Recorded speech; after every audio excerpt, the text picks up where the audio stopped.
tumenye Bibiliya. Iki ni ikiganiro utegurirwa na Dr. Verenano Makigi ukakigezwaho na Trans World Radio. Soma kandi wige Bibiliya usobanukirwe ijambo ry'Imana.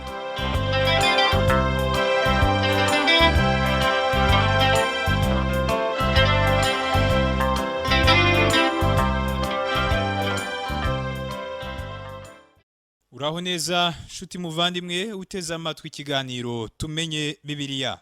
Amahoro y'Imana nabane nawe. Kaze muri iki kiganiro ugezwaho nanjye Parfait Ntamvutsa. Mu kiganiro cy'ubushize twaganiriye ku ngingo ivuga uburyo Imana yanga icyaha kandi ko guhana kwayo bitayibuza kwitwa Imana y'urukundo. Uyu munsi ndakubwira uburyo ijambo ry'Imana ritajya ryivuguruza kandi ko rigira n'ubutumwa runaka ku gihugu runaka no mu gihe runaka. Mbere yuko dutangira inyigisho yacu y'uyu munsi, nyemerera mbanze mfate akaruhuko gato cyane, nawe ube wiyegereza Bibiliya, hanyuma ngaruke tuganire. Imana iguhe umugisha kugeza aho utangara.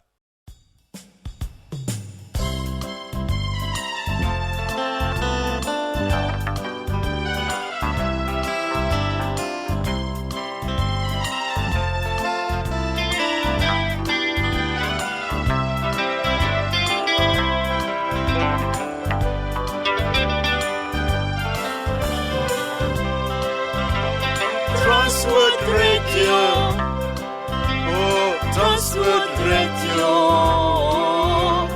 Transworld Radio,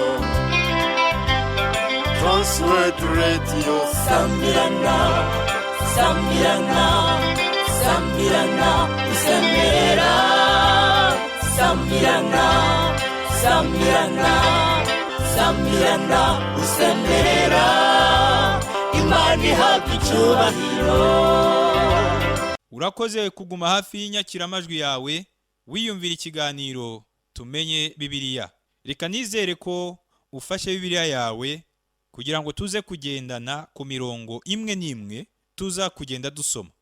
Ngaho bumbura Bibiliya yawe dusomere hamwe amagambo dusanga mu gitabo cy'umuhanuzi Nahumu igice cya mbere ku murongo wa 11.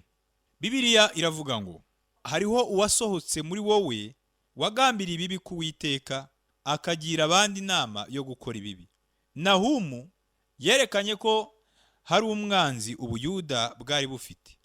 Uwo mwanzi akaba yari Ashuri n'umurwa waho Nineve. Ntekereza ko abahanga mu bya Bibiliya hafi ya bose bemera neza ko uwagiriye abandi inama yo gukora ibibi bavuga hano ari Senakeribu, umwami wa Ashuri. Iki gitero cya Senakeribu kiboneka mu byanditswe inshuro 3, nko mu gitabo cya kabiri cy'Abami uhereye ku gice cya 18 ukageza ku gice cya 19, no mu gitabo cya kabiri cy'ibyo ku ngoma igice cya 32, hamwe no muri Yesaya igice cya 36 n'igice cya 37. Inshuti yanjye, buri gihe Imana ivuze ikintu inshuro 3, tugomba guhagarara tukitegereza hanyuma tukumva. Hanyuma yavuga ikintu inshuro 1, ubwo biba bihagije nyine, maze yakivuga kabiri, nibwo uzumva igira iti ni ukuri ndababwira. Iyo Imana ivuze itya biba ari ibyo kwitaho cyane. Ariko kandi iyo Imana ivuze ikintu inshuro 3, ugomba kumenya ko bifite uburemere bwinshi. Hano rero Nahumu yariho avuga kuri uyu mujyanama mubi washakaga gutera Yerusalemu. Amateka y'iyi nkuru atubwira ko Senakeribu yatumye Rabushake ngo atere Yerusalemu ari kumwe n'ingabo z'Abashuri. Rabushake yateye ubwoba Hezekiya umwami w'Ubuyuda. Nuko Hezekiya agira ubwoba, agira ngo agiye kurimbuka n'Abayuda bose. Ntekereza nanone ko muri icyo gihe Hezekiya atigeze atora agatotsi. Nyamara Hezekiya yinjiye mu rusengero maze ahamagara Imana nuko umuhanuzi Yesaya amuzanira ubutumwa buvuga ko Rabushaki atazigera atera umuheto n'umwe mu murwa Yerusalemu, ngo ahubwo ko Rabushaki azasubiza inyuma ingabo z'Abashuri bakajya gufasha bagenzi babo, kuko umwami Senakeribu yari akeneye ubufasha ku rugamba barwanaga na Egiputa. Nyuma ariko tubona ko Imana ubwayo yarimbuye ingabo z'Abashuri. Abayuda batinyaga Abashuri cyane, kuko muri icyo gihe Abashuri bari barafashe bunyago Isirayeli yo mu majyaruguru kandi banayitoteza cyane. Samirana usemerera wamamaza inkuru nziza. Samirana usemerera wamamaza inkuru nziza. Inkuru nziza ni agakiza kabonekwa muri Yesu Kristo. Inkuru nziza ni agakiza kabonekwa muri Yesu Kristo. Samirana, Samirana, Samirana usemerera Imani yacu. Samirana, Samirana, Samirana usemerera Imani yacu. Samirana, Samirana, Samirana usemerera Imani yacu. Samirana, Samirana, Samirana usemerera Imani yacu. Mu gitabo cy'umuhanuzi Nahumu igice cya mbere ku murongo wa 12, Bibiliya iravuga ngo Uwiteka aravuga ati, naho batunganirwa kandi ari benshi bazatsembwaho, kandi umwami wabo azaba avuyeho. Nubwo nakubabaje sinzongera kukubabaza ukundi. Uyu ni umurongo mwiza cyane, kandi ntitugomba guhusha ubusobanuro bwawo. Iyi mvugo iragira iti, naho batunganirwa kandi ari benshi. Ntabwo iyi mvugo ishobora gusobanuka iri yonyine. None n'iki Imana yashakaga kuvuga hano? Inshuti yanjye, ndakubwiza ukuri yuko abantu banditse ingeri ya Bibiliya yitwa The New Scofield Reference Bible ari abantu nkawe nanjye. Bashobora gukosa, ariko ntibikuraho ko ibyo banditse ari ibyahumetswe. Aba bantu rero banditse ingeri ya Bibiliya yitwa The New Scofield Reference Bible baradufashije cyane. Urugero, ubusobanuro batanze kuri uyu murongo turiho werekana urukurikirane rw'amateka tutari gushobora kumenya cyangwa kumva, kandi ubusobanuro batanze buhishura ukuri kw'ijambo ry'Imana. Ingeri ya Bibiliya The New Scofield Reference Bible kuva kuri paje ya 950 kugera kuri paje ya 951 yasobanuye aya magambo dusanga mu gitabo cy'umuhanuzi Nahumu igice cya mbere ku murongo wa 12. Nuko iyasobanura igira iti, naho batunganirwa kandi ari benshi. Iyi nteruro ntisobanuka neza mu Giheburayo, kuko iyi nteruro ikomoza ku ihame ry'Abashuri rya kera kandi ryibagiranye. Ubucukumbuzi bwakorewe ahahoze umujyi wa kera wa Nineve wabayeho mu mwaka wa 612 mbere y'ivuka rya Yesu Kristo bwerekanye ibisate 12 byariho iri hame ry'Abashuri. Nahumu rero yitije ku magambo aboneka muri iryo hame ry'Abashuri, maze ayasanisha n'amagambo Uwiteka yavuze ayabwira Abashuri, aho yagize ati, nubwo abo mu gihugu cyanyu bakwishyira hamwe ngo bandwanye, nzabanesha. Ibi rero byerekana uko Imana yakoresheje iri hame ry'Abashuri ishaka gutambutsa ubutumwa bwayo mu buryo bwumvikana. Imana yari ibwira Abashuri, kandi yashakaga ko Abashuri bumva neza icyo Imana yari ivuga. witegereje neza aya magambo Imana yavuze, usanga yarasobanuye byinshi ku Bashuri, nubwo kuri twebwe atagira imbaraga nyinshi. Ubwa mbere, abahanga mu byanditswe b'Abaheburayo bagerageje gushakisha ubusobanuro bw'uyu murongo wo muri Nahumu igice cya mbere ku murongo wa 12. Nyamara ntibabishoboye, ariko nyuma bifashisha ingeri za Bibiliya z'icyongereza babona gusobanukirwa. Ndashima Imana kubw'ibyo. Nicyo gituma bisigaye bingora cyane kwemera abasesengura ibyanditswe ba kino gihe, kuko usanga benshi muri bo batemera Bibiliya ko ari ijambo ry'Imana. Nanone kandi usanga hari abashaka koroshya imvugo y'ibyanditswe kugira ngo umuntu wa none abashe kuyumva. Nyamara wareba ikigamijwe ugasanga ari ugupfobya no koroshya ubusobanuro bw'ukuri kw'ijambo ry'Imana. Uyu murongo turiho uboneka muri Nahumu igice cya mbere ku murongo wa 12.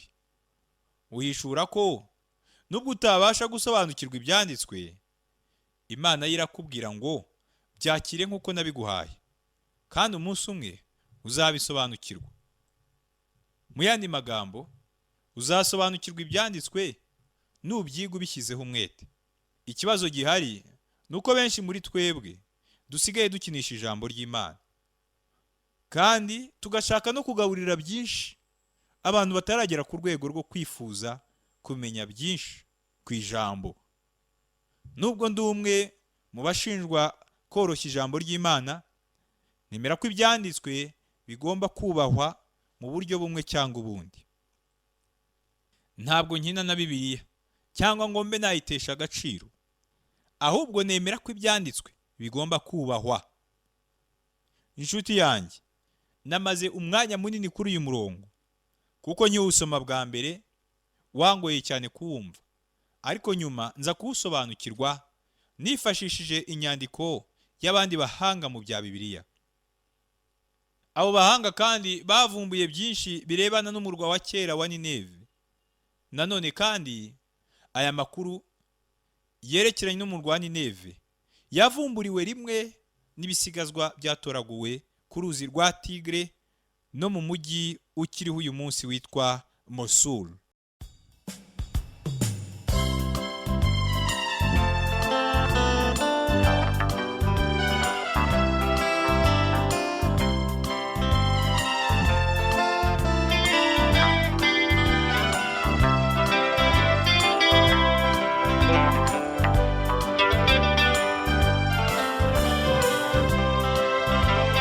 Transworld Radio.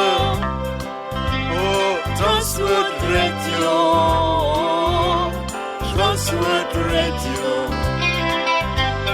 Transworld Radio. Sambirana, Sambirana, Sambirana, Usembera.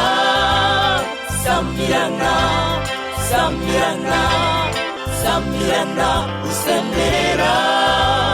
Imana ihabwa icyubahiro. Urakoze kuguma hafi y'inyakiramajwi yawe wiyumvira ikiganiro tumenye Bibiliya.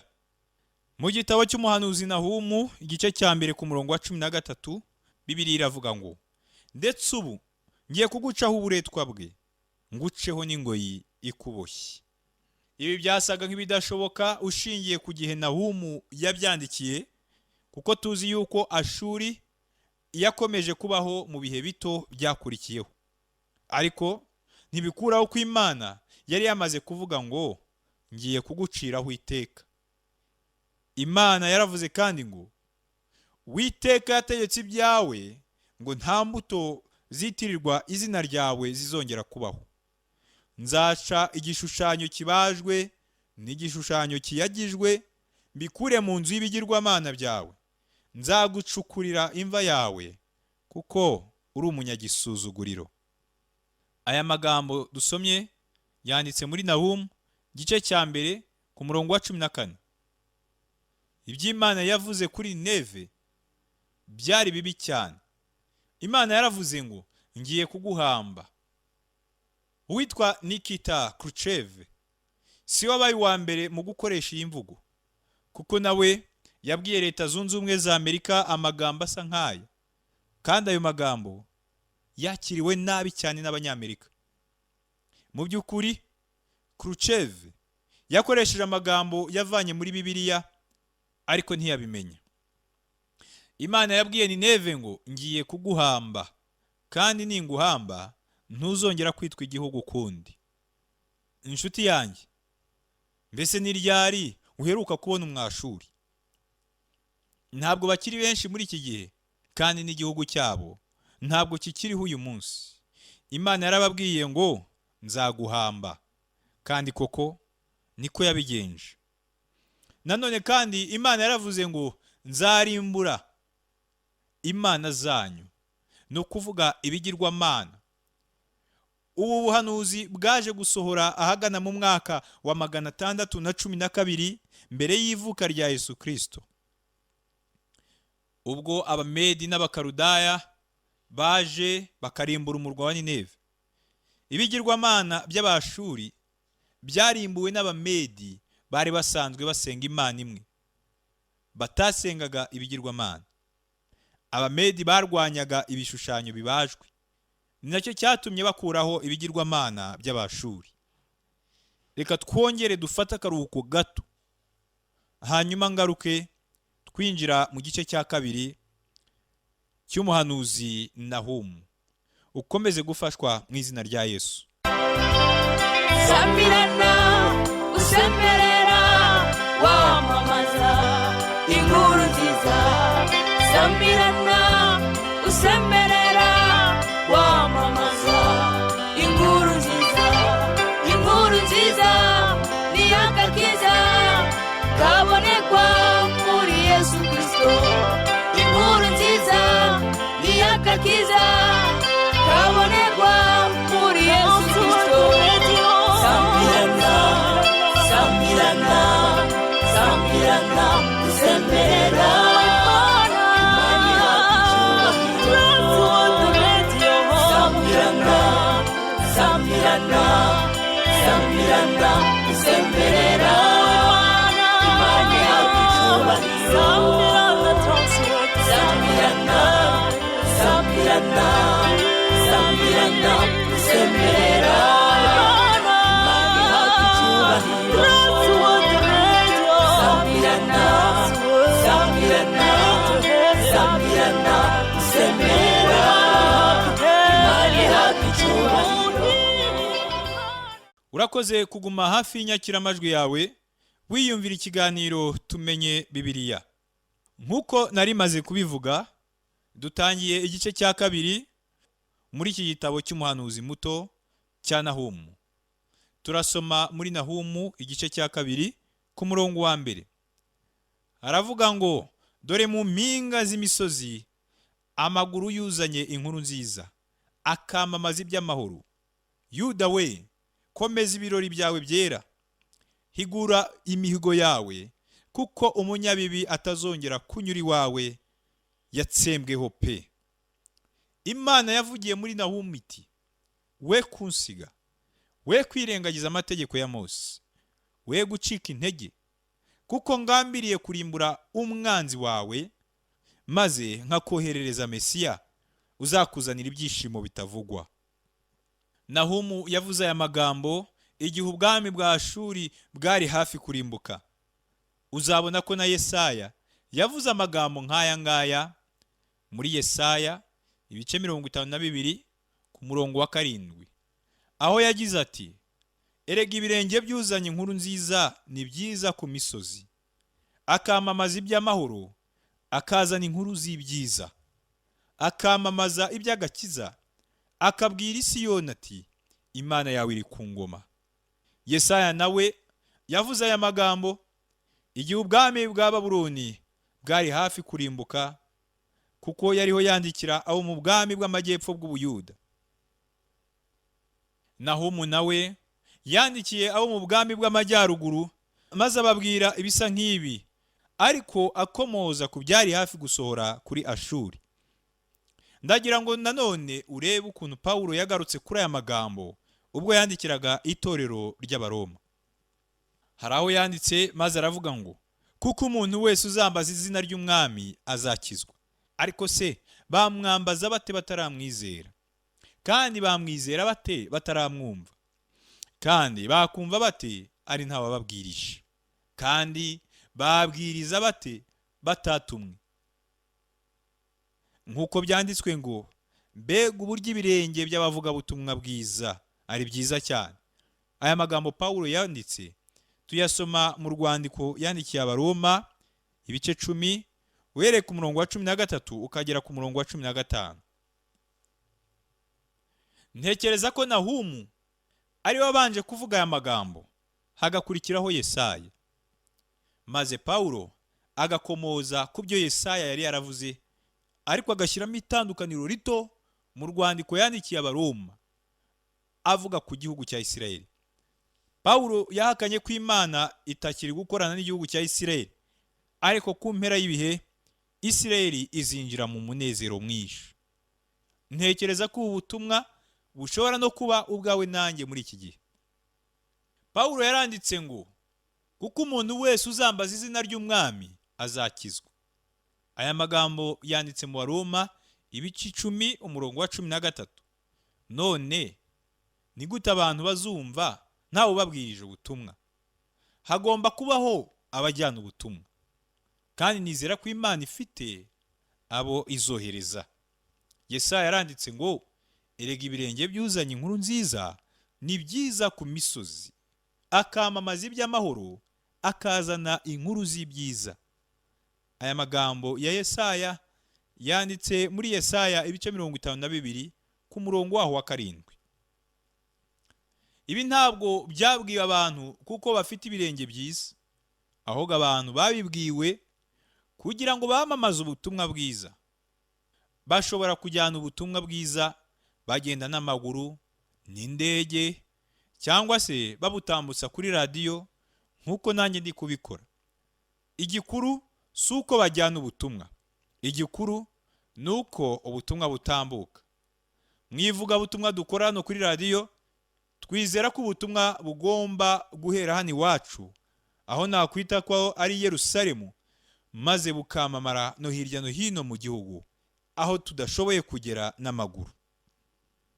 Ariko kandi icyifuzo cyacu ni uko ubutumwa tuvuga bwagera ku mpera y'isi twifashishije iyi radiyo. Mu by'ukuri nifuza ko amaguru yanjye yaba meza, kandi nifuza ko amaguru yanjye yaba nk'ay'ukwesa inkweto, arizo butumwa bwiza bw'amahoro bubiteguza, nk'uko binanditswe mu Befeso ibice 6 ku murongo wa 15. Inshuti yanjye, ndifuza kugera mu isi yose nifashishije iyi radiyo, kandi ndifuza kugeza ubutumwa bwiza ku bari kure bose. Ubu rero ni bumwe mu buryo bwiza cyane umwuka w'Imana akoresha ibyanditswe. Kandi igitabo cya Nahumu gishobora kukwigisha uburyo wasobanura ijambo ry'Imana. Muri iki gitabo Nahumu atugira inama y'uko tugomba kwemera ijambo ry'Imana uko riri, ryaba ryumvikana cyangwa ritumvikana.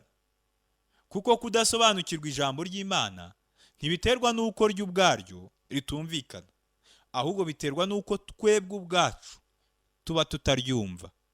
Reka nongere nsubiremo aka kantu. Kudasobanukirwa ijambo ry'Imana ntibiterwa n'uko ryo ubwaryo ritumvikana, ahubwo biterwa n'uko twebwe ubwacu tuba tutaryumva. Nanone kandi twabonye ko Imana ikoresha ijambo ryayo ku gihugu runaka mu gihe runaka, ikongera kandi ikarikoresha ku kindi gihugu mu kindi gihe runaka. Ndetse iryo jambo niba ryitwaga ubuhanuzi, rikagira ubundi busobanuro kuri twebwe ab'iki gihe. Muvandimwe wakomeje kuntega amatwi, reka mbigushimire. Ariko mbere yuko dutandukana, kuko nifuza ko iri jambo ryagera kuri buri muntu wese, reka tubanze dufate akaruhuko, maze ngaruke mu kanya nkugezeho incamake y'ibyo twaganiriye, kugira ngo na wa wundi wafatiye hagati ikiganiro cy'uyu munsi abashe kugira ibyo atahanye. Ngaho reka dufate akaruhuko, nanjye ndagaruka mu kanya nkugezaho incamake y'ikiganiro cy'uyu munsi. ukomeze gufashwa mu izina rya Yesu.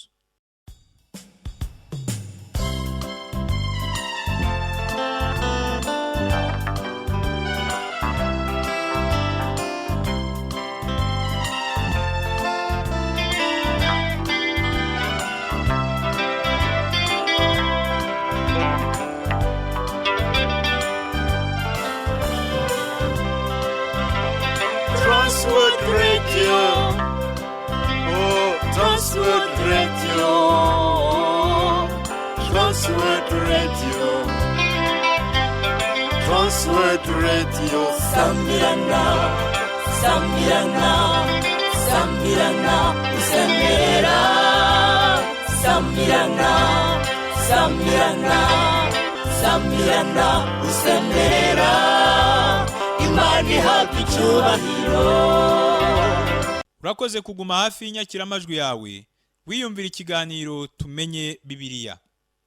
Nk'uko nari maze kubivuga, ngiyi ncamake y'ibyo twaganiriye. Twabonye ko ijambo ry'Imana ridahinduka. Twabonye ko ritivuguruza kandi ko ari ijambo ryumvikana.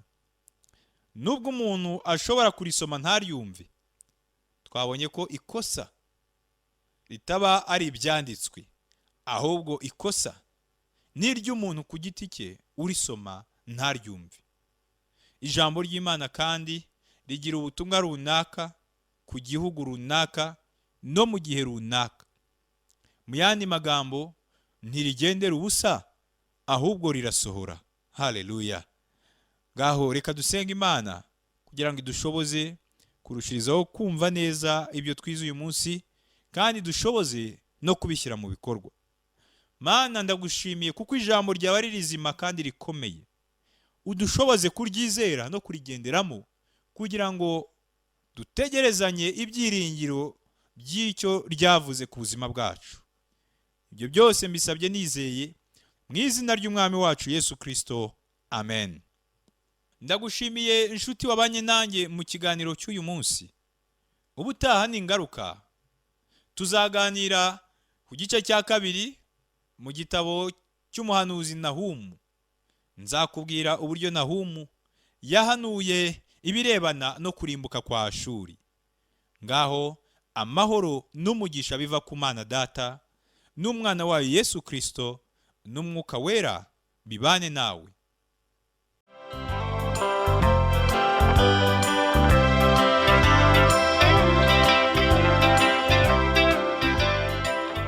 Icyo cyari ikiganiro tumenye Bibiliya. Nimba wifuza kugira ikibazo, kudutera inkunga cyangwa kuduha ubuhamya, ushobora guhamagara cyangwa kohereza ubutumwa bugufiya kuri telefoni igendanwa. Inomero ni 07 81 27 90 18. Ushobora kandi kutwandikira kuri page yacu ya Facebook yitwa Tumenye Bibiliya, cyangwa kuri WhatsApp. Inomero ni 07 81 27 90 18, cyangwa kuri email yitwa umucyofm@yahoo.fr. Iki kiganiro kandi ushobora kutumva ku rubuga rwacu rwa interineti ari rwo wa#tab.tawr.org. Kanda handitse ijambo ry'icyongereza rivuga ngo languages, maze uhitemo ururimi rw'Ikinyarwanda.